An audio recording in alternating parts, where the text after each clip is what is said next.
থেকে এক বিন্দু জল পর্যন্ত আজ অতি কাল থেকে এক বিন্দু জল পর্যন্ত পাইনি।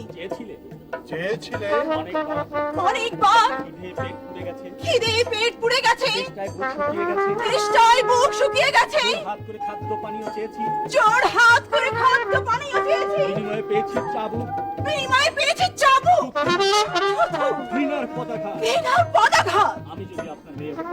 আমি যদি আপনার মেয়ে হতাম পারতেন বাবা হয়ে মেয়েকে এত বড় শাস্তি দিতে। ধর্ম কি আপনার দিল থেকে পিতৃত্ব কেড়ে নিয়েছে? ধর্মকে দিল থেকে আপনার পিতৃত্ব কেড়ে নিয়েছে বঙ্গেশ্বর, অনুসত্ব মুছে দিয়েছে। আমি শুধু আপনার নামাজ কাজা করেছি। আপনি যে লাখ লাখ মানুষের পূজা পুষ্পাঞ্জলি, কিন্তু আপনি যে লাখ লাখ মানুষের পূজা পুষ্পাঞ্জলি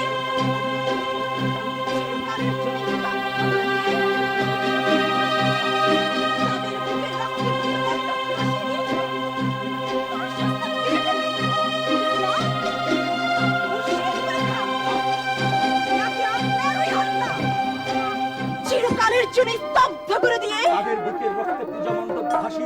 তাদের বুকের রক্তে পূজা মণ্ডপ ভাসিয়ে দিয়েছেন, তার শাস্তি কে দেবে? ইসলাম, মুর্শিদ কুলি খাঁ, নাকি আপনার ওই আল্লাহ?